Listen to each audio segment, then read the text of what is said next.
Okay. Welcome आप सभी का।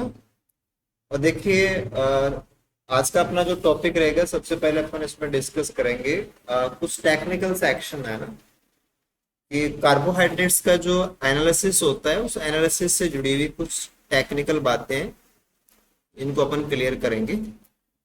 तो थोड़ा सा क्या है कि जैसे या तो कार्बोहाइड्रेट के क्वेश्चन आते हैं, मेनली यहाँ से अपन को हेल्प मिलेगी पार्ट सी के क्वेश्चन करने में ना, कि पार्ट सी के अंदर कई बार क्वेश्चन है वो एक्सपेरिमेंटल डिजाइन के क्वेश्चन आते हैं, तो वो एक्सपेरिमेंटल क्वेश्चन अपन आराम से कर पाएंगे अगर अपन छोटी छोटी बातें पता होती हैं तो।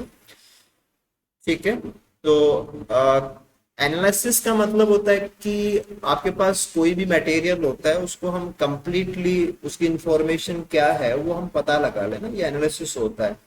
कि आपको उसके बारे में सब कुछ पता लग गया, दैट्स लाइक एनालिसिस। तो कोई भी कार्बोहाइड्रेट है उसको प्यूरिफाई कैसे करते हैं अपन, मिक्सचर में से किसी को सेपरेट करना, प्यूरिफिकेशन। ठीक है। और उसके बाद में उसका कंप्लीट करेक्टराइजेशन। करेक्टराइजेशन का मतलब है कि उसमें क्या क्या करेक्टर्स हैं, या उसमें स्ट्रक्चर वाइज क्या है, या उसके साथ में और कोई कंपाउंड जुड़ा हुआ है, या एनीथिंग जो भी उसकी प्रॉपर्टी है उन प्रॉपर्टी का हम पता लगाएं, तो दैट इज कॉल्ड करेक्टराइजेशन। कि हमारे पास जैसे हम सेल की बात करें, तो सेल में तो बहुत सारे कार्बोहाइड्रेट पाए जाते हैं, ग्लाइकोप्रोटीन भी हैं, लिपोप्रोटीन भी हैं, सिंपल कार्बोहाइड्रेट भी हैं, मोनोसेकेराइड भी हैं, ओलिगोसेकेराइड भी हैं, पॉलीसेकेराइड भी हैं, तो कुछ भी हो सकता है आपके पास। तो उस मिक्सचर में से एक एक चीज को कैसे अपन छांटेंगे, कैसे उसके बारे में पता लगाएंगे, ये सारा सेक्शन अपन देख रहे हैं। ठीक है। देखिए, सबसे पहला काम तो ये होता है कि हमारे पास कोई ना कोई आइसोलेटेड या ऐसा मिक्सचर होगा कि जो हमने सेल से ऑब्टेन किया है। जैसे आपके पास कोई ग्लाइकोप्रोटीन है या कोई ग्लाइकोलिपिड है, प्रोटीन के साथ में कार्बोहाइड्रेट जुड़ा हुआ है तो ग्लाइकोप्रोटीन हो गया, और लिपिड के साथ में जुड़ा हुआ है तो ग्लाइकोलिपिड हो गया। ठीक है। नॉर्मली हमारे पास ये जो ग्लाइकोप्रोटीन्स हैं, ग्लाइकोलिपिड्स हैं, ये होते हैं part of membrane. Part of membrane, कि हमारी मेम्ब्रेन के अंदर लिपिड्स हैं तो उनमें कार्बोहाइड्रेट जुड़ गया तो ग्लाइकोलिपिड, प्रोटीन है उनपे जुड़ गया तो ग्लाइकोप्रोटीन बन गया। ठीक है। और इनके कितने सारे प्रकार हो सकते हैं, सेवरल टाइप के हो सकते हैं। कि ग्लाइकोप्रोटीन भी कितने प्रकार के हैं, एन टाइप के। और ग्लाइकोलिपिड भी कितने प्रकार के हो सकते हैं, एन टाइप के। तो अगर हम आइसोलेट करेंगे तो हमारे पास मिक्सचर आएगा, बहुत सारे प्रकार के मिक्सचर आएंगे। इसके बाद में हमारी पहली स्टेप हो सकती है कि हम इसकी रिएक्शन कराएंगे एंडोग्लाइकोसाइडेज एंजाइम के साथ में। जैसे आप एंडोन्यूक्लियेज एंजाइम को जानते हो। एंडोन्यूक्लियेज एंजाइम और एक्सोन्यूक्लियेज एंजाइम, दो एंजाइम होते हैं। जो डीएनए के किनारे से काटता है वो एक्सो, और जो बीच में से काटता है वो एंडो। तो एंडो का मतलब होता है किनारों के अलावा बीच में से कट करना। और ये है ग्लाइकोसाइडेज, तो इसका मतलब जो बॉन्ड है उस बॉन्ड को तोड़ेगा। सपोज आपके पास एक लिपिड है, ये मान लो कि आपके पास एक लिपिड है और इसके साथ में एक कार्बोहाइड्रेट चेन जुड़ी हुई है, ये कार्बोहाइड्रेट चेन जुड़ी हुई है। तो अगर हम इसकी रिएक्शन कराएंगे एंडोग्लाइकोसाइडेज के साथ में, तो एंडोग्लाइकोसाइडेज उसको बीच बीच में इसमें तोड़ेगा।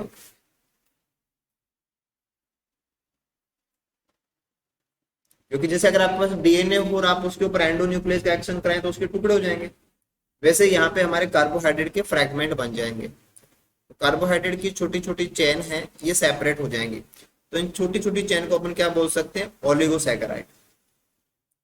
तो अगर हमारे पास कोई भी एक सिंगल मॉलिक्यूल ग्लाइकोलिपिड का हो, ग्लाइकोप्रोटीन का हो, तो हम उसके ग्लाइको वाले भाग के अंदर ग्लाइकोसाइडिक बॉन्ड ही तो है। एक सुगर दूसरे सुगर से ग्लाइकोसाइडिक लिंकेज से जुड़ता है। और हम उनको बॉन्ड को तोड़ेंगे तो एंजाइम का नाम हो जाएगा ग्लाइकोसाइडेज, और बीच में से तोड़ेंगे तो क्या नाम हो गया, एंडोग्लाइकोसाइडेज। अब एंडोग्लाइकोसाइडेज का इस्तेमाल करते क्या होगा कि हमारे फ्रेगमेंट्स बन गए, टुकड़े हो जाएंगे इसके छोटे छोटे फ्रेगमेंट। और फ्रेगमेंट को अपन क्या बोल सकते हैं, ओलिगोसैकेराइड चेन। तो मान लो कि यहाँ पे तीन जगह पे कट लगा है, तो आपके पास यहाँ पे तीन फ्रेगमेंट्स बन जाएंगे, राइट। तो हमारे पास जो भी पेरेंट कंपाउंड था, हमने उसके कार्बोहाइड्रेट की चेन थी उसके टुकड़े कर दिए, और टुकड़े करने पे हमें छोटे छोटे कई सारे टुकड़े मिले। अब टुकड़ा कितना बड़ा होगा कितना छोटा होगा डिपेंड करता है कि एंडोग्लाइकोसाइडेज ने कट कहाँ पे लगाया। कट ज्यादा लगेंगे टुकड़े छोटे होंगे, कट कम लगेंगे टुकड़े बड़े होंगे। बट हमारे पास छोटे छोटे फ्रैगमेंट मिलेंगे और ये है हमारे ओलिगोसैकेराइड्स। ठीक है। अब ओलिगोसैकेराइड कितने प्रकार के हैं आपके पास? अलग अलग प्रकार के हैं, कई सारे टुकड़े हो सकते हैं, सेवरल हैं आपके पास। अब इसके बाद में हम इनको फर्दर एनालाइज करेंगे। तो हमारे पास क्या क्या ऑप्शन है? ऑप्शन वन है कि हम आयन एक्सचेंज क्रोमेटोग्राफी कर लें। एक टेक्निक है आयन एक्सचेंज क्रोमेटोग्राफी।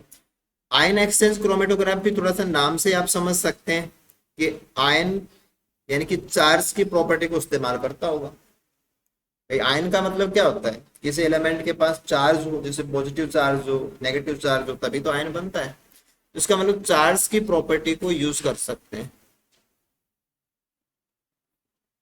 तो अगर हमारे किसी ओलिगोसैकेराइड के पास चार्ज है तो हम चार्ज के आधार पर उसको सेपरेट कर सकते हैं। कैसे कर सकते हैं? मान लो कि आपके पास एक क्रोमेटोग्राफिक कॉलम है।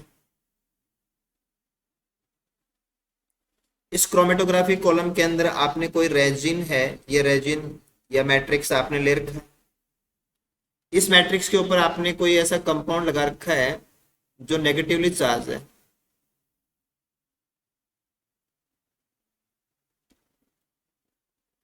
तो अगर हमारे पास जो मिक्सचर है उस मिक्सचर को हम इस कॉलम में से गुजारें, मिक्सचर का मतलब हमारे पास पॉजिटिव चार्ज वाले भी हैं और नेगेटिव चार्ज वाले भी हैं। अगर हम इसको इसमें से निकालेंगे तो क्या होगा? बाहर कौन आएगा? नेगेटिव चार्ज वाले बाहर आएंगे और प्लस चार्ज वाले हैं वो यहाँ पे जुड़ जाएंगे।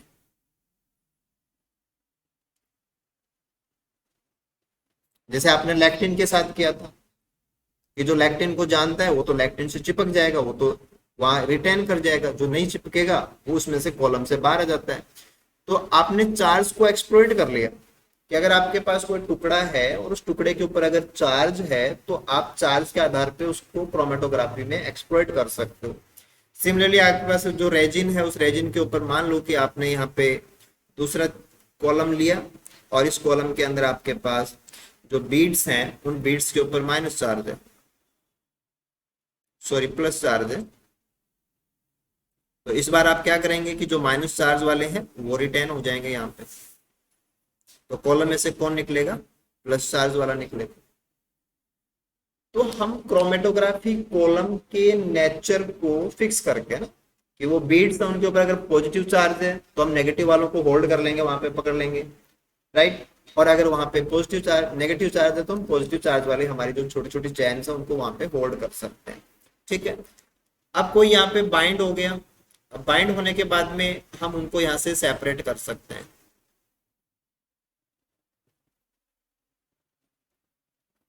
तो ये एक टेक्निक है कि हम सिंपली जो चार्ज रखता है उसको हम अपोजिट चार्ज का इस्तेमाल करके आइसोलेट कर सकते हैं, प्यूरिफाई कर सकते हैं। ऐसा कब कर सकते हैं? जब चार्ज वहां पे उसके पास होना चाहिए। बिना चार्ज के आप आयन एक्सचेंज क्रोमेटोग्राफी नहीं कर सकते। तो अगर आपके पास मिक्सचर है, उस मिक्सचर में किसी के पास चार्ज है तो you can separate on behalf of charge, right. जैसे अगर किसी के पास ये इसमें आ जाएगा, ठीक कोई बात नहीं। सेकेंडली अपन जैसे आप लैक्टिन को पहले पढ़ चुके हो तो पहले लैक्टिन को देख लीजिए।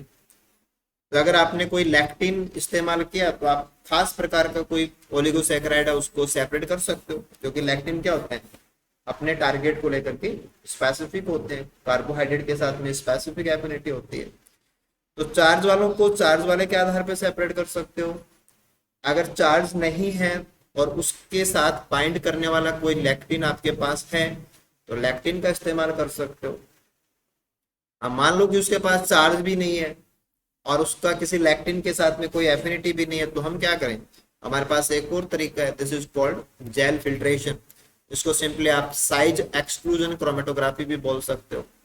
Size exclusion chromatography.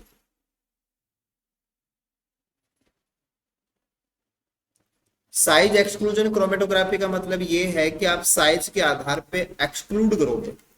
एक्सक्लूड का मतलब है शामिल नहीं करना, राइट। जैसे आप कॉलम बना लीजिए, या आपने कॉलम बना लिया, इस कॉलम के अंदर जो मैट्रिक्स है वो मैट्रिक्स आपने भर रखा है, और मैट्रिक्स के अंदर जो भी मटेरियल आपने लिया है उसकी वजह से यहाँ पे एक पोर साइज है। मैट्रिक्स के जो मॉलिक्यूल्स हैं उनके बीच में जगह है, जैसे मिट्टी के कण होते हैं उनके बीच में जगह होती है, वैसे यहाँ पे आपने जो भी लिया है उसके बीच में क्या है, स्पेस है। This is called pore size. Pore size का मतलब एक डायमीटर का मामला आ गया कि पोर्स के बीच में छेद है और उस छेद की जितनी चौड़ाई है उसमें से आप उतना ही आकार का, जैसे आपने मिक्सचर डाला, सपोज मिक्सचर डाला तो जो पोर साइज से छोटा है, smaller than pore size,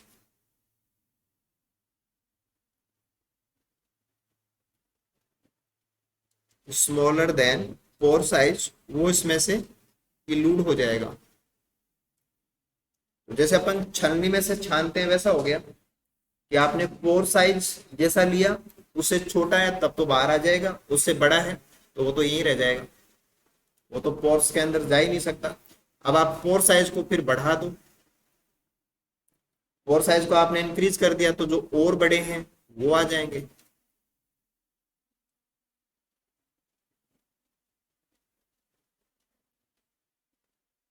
right. तो पोर साइज को मैनिपुलेट कर सकते हैं अपन, ओके। हाँ, तो वन थिंग, हम कॉलम के अंदर जो मैट्रिक्स लिया है उस मैट्रिक्स के अंदर बीड्स हैं, है ना, मैट्रिक्स बीड्स से मिलके बना हुआ है, और उन बीड्स की वजह से पोर साइज है, और हम पोर साइज को मैनिपुलेट कर सकते हैं।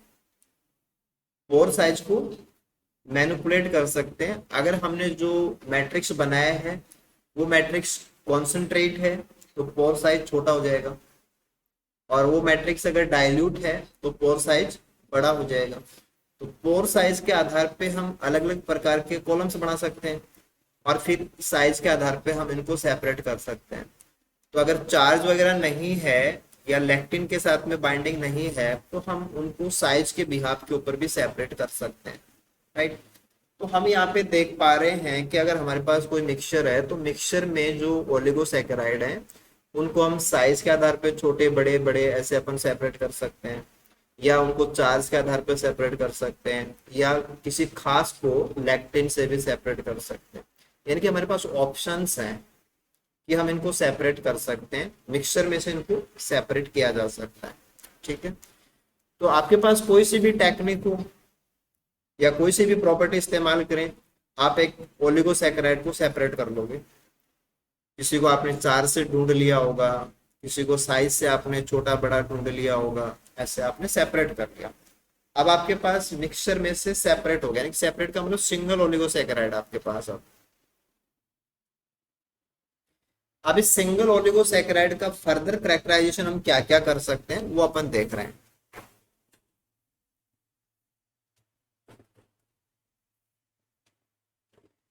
पहला तो अपन इसमें देख रहे हैं कि हम इसका हाइड्रोलाइसिस करेंगे, हाइड्रोलाइसिस विद स्ट्रॉन्ग एसिड। कि जो स्ट्रॉन्ग एसिड होते हैं उन स्ट्रॉन्ग एसिड के साथ में हम इसको हाइड्रोलाइज करेंगे। हाइड्रोलाइज का मतलब होता है बॉन्ड टूट जाएंगे। तो ओलिगोसैकेराइड के अंदर जितने भी बॉन्ड्स हैं वो सारे के सारे बॉन्ड टूट जाएंगे ना। वीक सॉरी स्ट्रॉन्ग एसिड्स हैं वो सारे बॉन्ड तोड़ देते हैं। जैसे ओलिगोसैकेराइड के ऊपर आपने एंडो ग्लाइकोसाइडेज का इस्तेमाल किया तो वो कहीं कहीं से टूटता है, तभी तो टुकड़े बने थे आपके पास। ये सारे बॉन्ड तोड़ देगा, सारे बॉन्ड तोड़ देगा। तो मान लो कि इसके अंदर ये 9 मोनोसैकेराइड थे सपोज, तो हमें क्या मिलेगा, ये 9 मोनोसैकेराइड सेपरेट हो जाएंगे, एक एक हो जाएगा क्योंकि सारे बॉन्ड टूट गए। तो आपके पास जो भी चेन थी उस चेन के अंदर जितने भी मोनोसैकेराइड लगे हैं सारे अलग अलग हो जाएंगे अगर आपने स्ट्रॉन्ग एसिड का इस्तेमाल किया तो। अब आपके पास पता चल गया कि भाई आपने माना कि 9 के अंदर 2 ग्लूकोज हैं, 3 मैनोस है मान लो, और 4 मान लो कि गैलेक्टोस है। तो होने को तो ये सेपरेट हो गए कि दो ग्लूकोज भी आ गए, तीन मैनोस भी आ गए, चार गैलेक्टोज भी आ गए, टोटल आपके पास जो कंपोजिशन था वो आ गया। अब आपको कैसे पता लगे कि इसमें क्या क्या था? तो हम क्या करेंगे, हाई परफॉर्मेंस लिक्विड क्रोमेटोग्राफी यानी कि HPLC करते हैं। इसको अपन हाई प्रेशर लिक्विड क्रोमेटोग्राफी भी बोलते हैं। तो इसके अंदर जो कंपाउंड थोड़ी सी मात्रा में होता है उसको भी अपन करेक्टराइज कर सकते हैं, तो अपन HPLC करेंगे। ठीक है, या हम इसका डेरिवेटाइजेशन करते हैं। डेरिवेटाइजेशन जैसे आप मैथमेटिक्स के अंदर इक्वेशन को डेरिवेटाइव करते हो, व्युत्पत्ति करना, कि किसी चीज से कुछ और बना देते हो, तो आपके पास जो भी मोनोसैकेराइड है उसके साथ में कुछ जोड़ दोगे तो उसका डेरिवेटिव फॉर्म हो जाएगा। या आप उसका गैस लिक्विड क्रोमेटोग्राफी कर सकते हो। तो ये सारे डिपेंड करते हैं वोलेटाइल नेचर के ऊपर, वोलेटाइल नेचर ऑफ कंपाउंड। और जो वोलेटाइल नेचर होती है वो डिपेंड करती है कंपाउंड की केमिस्ट्री के ऊपर, क्योंकि जिनका मोलिकुलर वेट छोटा होता है वो वोलेटाइल होते हैं, और जिनका मोलिकुलर वेट ज्यादा होता है वो नॉन वोलेटाइल होते हैं। या आप इसको ऐसे भी कह सकते हो, जिनका मोलिकुलर वेट कम होता है वो कम तापमान के ऊपर वेपर्स में कन्वर्ट हो जाएंगे, जिनका मोलिकुलर वेट ज्यादा होता है वो इतनी जल्दी नहीं उड़ते। आप लोग जूलॉजी में फिरोमोन्स पढ़ते हो, जो लंबी दूरी तक भेजने वाले फिरोमोन्स हैं उनका मोलिकुलर वेट कम होता है, तो वो उड़ जाते हैं जल्दी से। और जो टेरिटरी मार्किंग या लंबे समय तक टिकने वाले फिरोमोन्स होते हैं वो मोलिकुलर वेट वाइज भारी होते हैं, बड़े कंपाउंड्स होते हैं केमिस्ट्री वाइज।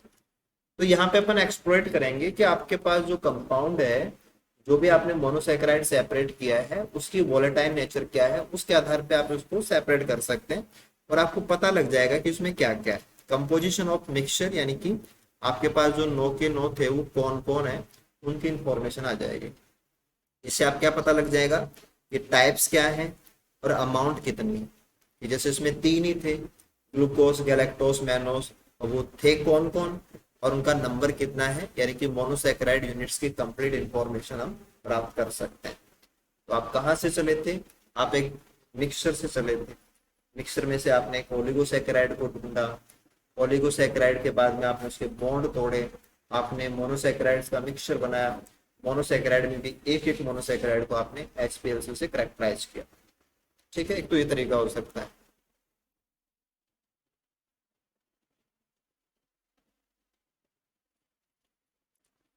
दूसरा तरीका ये है कि हम इसका एग्जॉस्टिव, एग्जॉस्टिव का मतलब होता है एक्सेस में, बहुत सारा, खूब सारा, उसको अपन एग्जॉस्टिव बोलते हैं, खूब सारा मिथाइलेशन।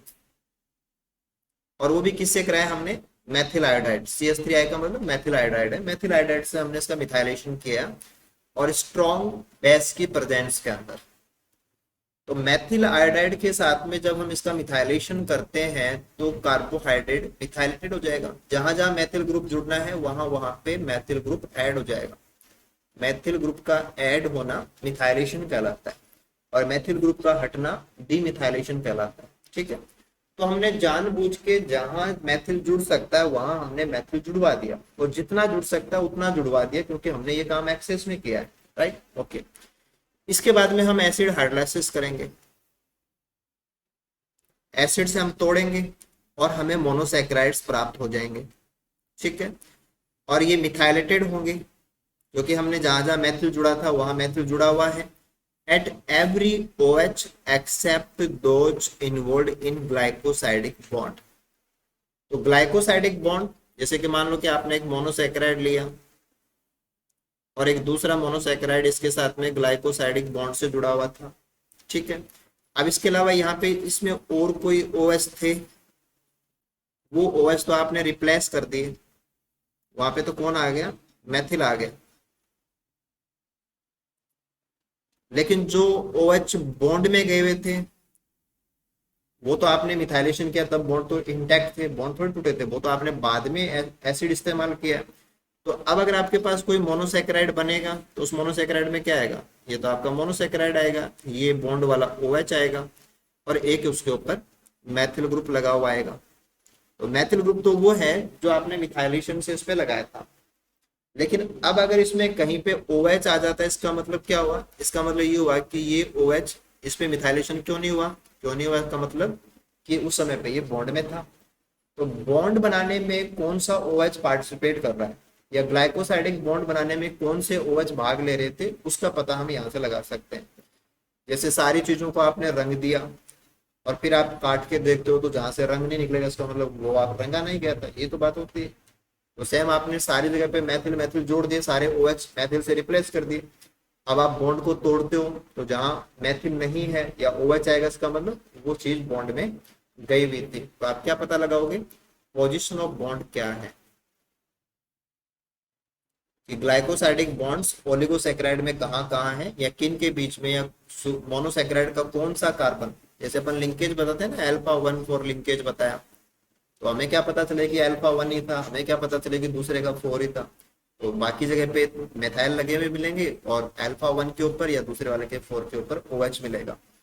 तो जो बॉन्ड में गए हुआ कार्बन है वो अपन इसे ढूंढ सकते हैं। किसी भी मोनोसैकेराइड का दूसरे मोनोसैकेराइड से जब बॉन्ड बनेगा तो उनमें जो उनके OH पार्टिसिपेट करते हैं वो हम इस टेक्निक से पता लगा सकते हैं। कि ग्लाइकोसाइडिक बॉन्डिंग का पैटर्न पता लग जाता है कि कौन से कार्बन इसमें पार्टिसिपेट कर रहे हैं। ठीक है,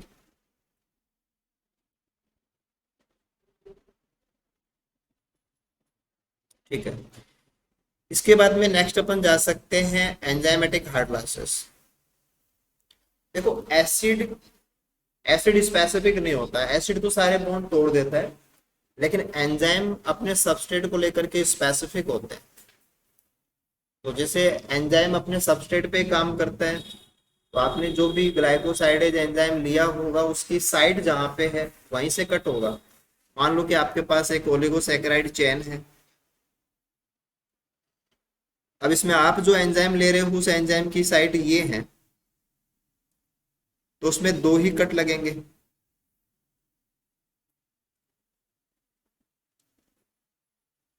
क्योंकि एंजाइम अपने टारगेट को लेकर के, अपनी साइड को लेकर के खास होते हैं, हर कहीं पे कट नहीं लगाते या हर किसी सबस्ट्रेट के ऊपर काम नहीं करते। तो जहां उनकी साइट है ये तो वहीं से कट लगाएंगे, बाकी जगह पे कट नहीं लगेगा। आपके पास मान लो कि कोई दूसरा एंजाइम है, उसकी साइट यहाँ पे है तो वो तो यहीं पे कट लगाएगा। तो आपने कौन सा एंजाइम लिया उस पर डिपेंड करता है। ये एंजाइम 1 के हैं और ये एंजाइम 2 की साइट है। तो अलग अलग प्रकार के एंजाइम लेकर के हम उनकी साइट वाइज इसके ऊपर एक्शन करा सकते हैं। एक्शन कराएंगे तो क्या होगा कि हमारे पास जो बड़ी चेन थी वो छोटी चेन में कन्वर्ट हो जाएगी, स्मॉलर ओलिगोसैकेराइड। अगर वो साइट ही नहीं है तो कटेगा ही नहीं, तो वो का वो रह जाएगा। अगर उसकी एक ही साइड है तो 2 टुकड़े हो जाएंगे, 2 साइड है तो 3 टुकड़े हो जाएंगे। डिपेंड करता है कि आपने जो एंजाइम लिया वो इसके ऊपर काम करता है कि नहीं करता। मैंने कि उसकी साइट इसमें है तो काम करेगा और साइट नहीं है तो काम नहीं करेगा। ठीक है, तो आपके पास छोटे छोटे ओलिगोसैकेराइड्स आ गए। अब आप इनका रिजोल्यूशन कर सकते हो। रिजोल्यूशन का मतलब उनको सेपरेट करना, सेपरेटली आइडेंटिफाई करना, सेपरेटली आइडेंटिफाई करना, या पर उनको छोटे छोटों को भी और सेपरेट करके देख सकते हैं। और each oligosaccharide subjected to methylation, जो आपने अभी किया वैसे। और फिर हम क्या पता लगा सकते हैं, sequence of monosaccharides, position of bonds, ये सारा हम पता लगा सकते हैं। जो काम आपने पहले एक बड़ी चेन के लिए किया था वो काम अब एक छोटी चेन के लिए कर रहे हो, इतना ही तो अंतर है। तो वहां पे भी हम सारे काम कर सकते थे, मोनोसैकेराइड कौन कौन से हैं, बॉन्डिंग पोजीशन कहाँ थी, वो हम इनका भी पता लगा सकते हैं।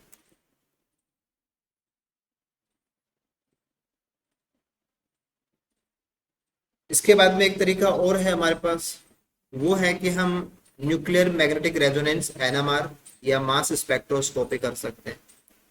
या तो हम NMR स्पेक्ट्रोस्कोपी करेंगे या मास स्पेक्ट्रोस्कोपी करेंगे। ये स्पेक्ट्रोस्कोपी हम जो लार्ज साइज के ओलिगोसैकेराइड है उनका भी कर सकते हैं, और जो स्मॉल साइज के ओलिगोसैकेराइड है उनका भी कर सकते हैं। तो हम किसी भी कंपाउंड का NMR निकाल सकते हैं, चाहे वो प्रोटीन है उसका भी निकाल सकते हैं, कार्बोहाइड्रेट है उसका भी निकाल सकते हैं, मास स्पेक्ट्रोस्कोपी भी कर सकते हैं। ठीक है, तो हम मास स्पेक्ट्रोस्कोपी जब करते हैं तो हमें क्या पता लगेगा, मोनोसैकेराइड्स की सीक्वेंस पता लग जाएगी, पोजीशन पता लग जाएगी, और वो कहाँ कहाँ है इसका पता लग जाएगा, यानी कि कंप्लीट इंफॉर्मेशन हमारे पास आ जाती है बिना किसी रिएक्शन के। स्पेक्ट्रोस्कोपी से आपको कोई बहुत सारे रिएक्शन नहीं कराना पड़ता, आपको मटेरियल लेना पड़ता है, फिर आप उसकी स्पेक्ट्रोस्कोपी करते हैं। जैसे आप सीटी स्कैन कराते हो तो आपके साथ कुछ नहीं होता, बस आप जाते हैं मशीन के अंदर और मशीन आपको स्कैन कर देती है। वैसा ही यहाँ पे कि मास स्पेक्ट्रोस्कोपी के अंदर जो टेक्निक है, उस टेक्निक के अंदर कंपाउंड की पूरी केमिस्ट्री पता लग जाती है। तो एक एक मोनोसेकेराइड कौन है, कहाँ कहाँ इसमें डबल बॉन्ड है, सॉरी कहाँ कहाँ इसमें ग्लाइकोसाइडिक बॉन्ड है, सारी इंफॉर्मेशन हमारे पास आ सकती है। तो हमारे पास सेवरल तरीके हैं।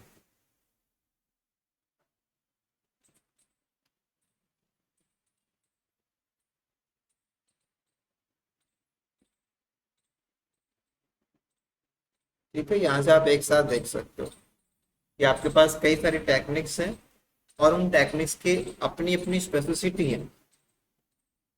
ठीक है, तो यहाँ पे आपने टुकड़ों से देख लिया। आपके हिसाब से क्या है कि जैसे ये चीज इंपॉर्टेंट है, मास स्पेक्ट्रोस्कोपी से हम किसी भी कंपाउंड की कंप्लीट इंफॉर्मेशन निकाल लेते हैं। ठीक है, एंजाइम्स वाला थोड़ा सा ध्यान रखेंगे कि हर एक एंजाइम हर किसी ओलिगोसेकेराइड के ऊपर कट नहीं लगा सकता, यानी कि आपको ही ध्यान में रखना है कि एंजाइम्स अपने टारगेट को लेकर के, अपने क्लीवेज साइट को लेकर के स्पेसिफिक होते हैं।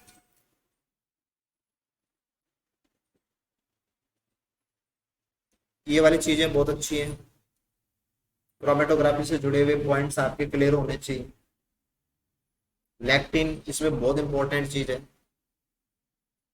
और लैक्टिन में कुछ भी नहीं है कि एक लैक्टिन एक खास प्रकार के कार्बोहाइड्रेट को रिकॉग्नाइज करने वाला प्रोटीन होता है। तो अभी आपने जिन चीजों को देखा है वो हमारे क्वेश्चन के अंदर होता है। अब किसी बच्चे को ये नहीं पता कि लैक्टिन क्या चीज है, लैक्टिन काम क्या आती है, तो वो उस क्वेश्चन को क्या करेगा, उसमें कुछ नहीं कर सकता। किसी को यही नहीं पता कि जेल फिल्ट्रेशन क्या होता है या साइज एक्सक्लूजन क्रोमेटोग्राफी क्या होती है, उसमें कॉलम में से निकलेगा कौन, स्मॉल साइज का निकलेगा, बड़ी साइज का निकलेगा, तो अप्लाई गलत करेगा। अप्लाई गलत करेगा तो आंसर गलत ही आना, राइट। आयन एक्सचेंज क्रोमेटोग्राफी है, आयंस को जानना, चार्ज को जानना। पॉजिटिव चार्ज वाले हैं वो कैटायन होते हैं, नेगेटिव चार्ज वाले हैं वो एनाइन होते हैं। तो क्वेश्चन के अंदर कैटायन एक्सचेंज क्रोमेटोग्राफी भी आ सकती है और एनायन एक्सचेंज क्रोमेटोग्राफी भी आ सकती है ना। थोड़ा सा और इसमें देख लेते हैं। जैसे मान लो आपने कहा कैटायन एक्सचेंज क्रोमेटोग्राफी,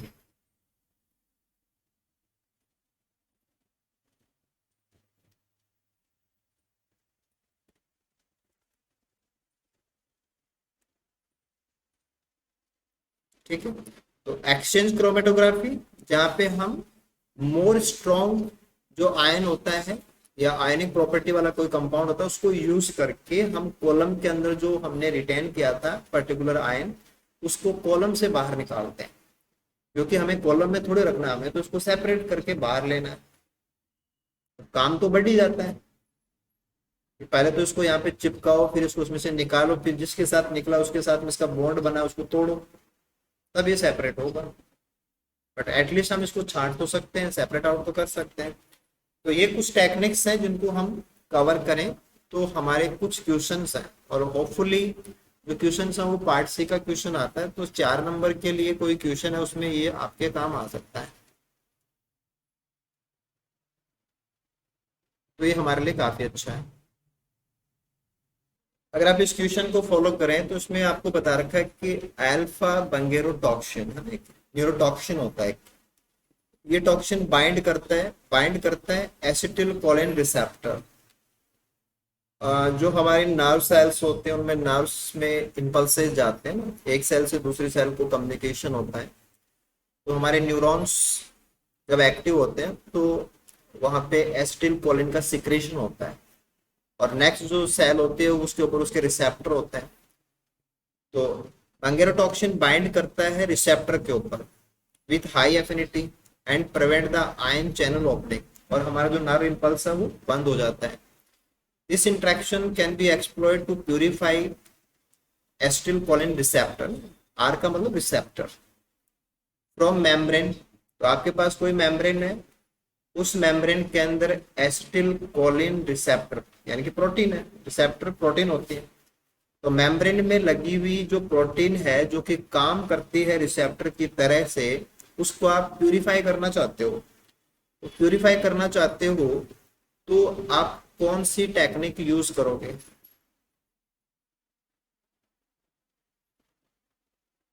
भाई आप ये कहते हो कि आपका जो रिसेप्टर है उसके ऊपर टॉक्सिक कंपाउंड जो आपने लिया वो जुड़ता है, इसका मतलब बाइंडिंग होती है।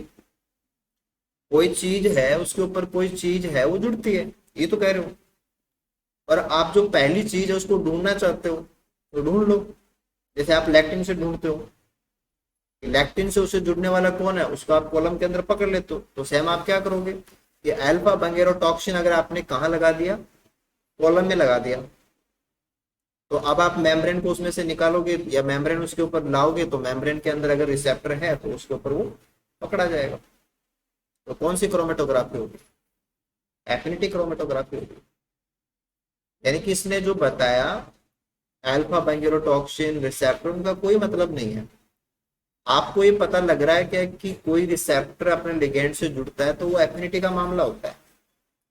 और जिन चीजों के बीच में आपस में दोस्ती है, जो आपस में जानते हैं एक दूसरे को, जानने की वजह से वो जुड़ते हैं, तो उस चीज का इस्तेमाल हम किसमें करने वाले हैं? एफिनिटी क्रोमेटोग्राफी में करने वाले हैं।